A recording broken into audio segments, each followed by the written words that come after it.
सुबह के 5 बजे हैं। सूरज अभी पूरी तरह निकला भी नहीं है, लेकिन दूर दूर तक फैले हरे भरे बागानों में लोगों की हलचल शुरू हो चुकी है। कुछ महिलाएं अपने सिर पर टोकरी लिए चाय की पत्तियां तोड़ रही हैं। हवा में ताजी चाय की खुशबू घुली हुई है और चारों तरफ सिर्फ हरियाली ही हरियाली दिखाई दे रही है। तो दोस्तों, आज हम पहुंच चुके हैं भारत के उस राज्य में जिसे दुनिया चाय की राजधानी के नाम से भी जानती। तो दोस्तों, हम बात कर रहे हैं असम राज्य की। असम भारत के उत्तर पूर्व में स्थित एक खूबसूरत राज्य है। यह राज्य अपनी प्राकृतिक सुंदरता, पहाड़ों, नदियों, जंगलों और सबसे बढ़कर अपने चाय के बागानों के लिए प्रसिद्ध है। यहाँ बहने वाली ब्रह्मपुत्र नदी इस राज्य की जीवन रेखा मानी जाती है। जब आप असम में प्रवेश करते हैं तो आपको ऐसा लगता है जैसे आप किसी हरी भरी दुनिया में आ गए हो। दोस्तों, अगर असम की पहचान किसी चीज से है तो वह है चाय। दूर दूर तक फैले चाय के बागान, हरियाली से ढकी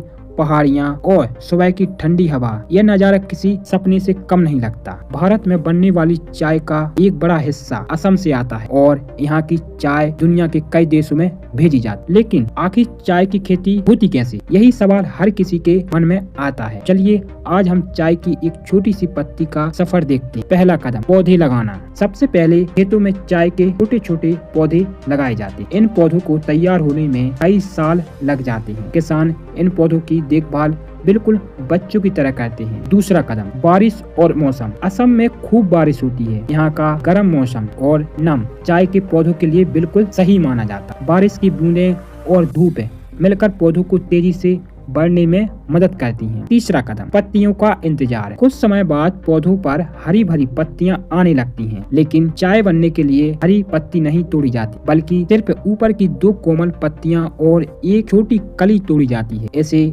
चाय की सबसे अच्छी गुणवत्ता माना जाता है। चौथा कदम, पत्तियां तोड़ना। सुबह सुबह महिलाएं और मजदूर अपने हाथों में टोकरी लेकर बागानों में निकल जाते हैं। एक पत्ती को बड़ी सावधानी से तोड़ते। यह काम मशीन से नहीं बल्कि हाथों से किया जाता है, क्योंकि अच्छी चाय के लिए सही पत्तियों का चयन बहुत जरूरी होता है। 5वां कदम, फैक्ट्री का सफर। जब पत्तियां इकट्ठी हो जाती हैं तो उन्हें फैक्ट्री में भेजा जाता है। यहाँ सबसे पहले उन्हें सुखाया जाता है, फिर पत्तियों को मशीनों में मरोड़ा जाता है ताकि उनका स्वाद और खुशबू बाहर आ सके। इसके बाद उन्हें सुखाकर और पैक करके बाजार में भेज दिया जाता है और फिर यही चाय हजारों किलोमीटर का सफर तय करके आपके घर तक पहुंचती है और एक सुबह आप उसे अपने कप में डालकर चुस्क लेते हैं। चाय के पीछे छुपी मेहनत। दोस्तों, चाय सिर्फ एक पेय नहीं है, इसके पीछे हजारों किसानों और मजदूरों की मेहनत छुपी होती है। तेज धूप हो या बारिश, यह लोग हर दिन काम करते हैं ताकि दुनिया की सुबह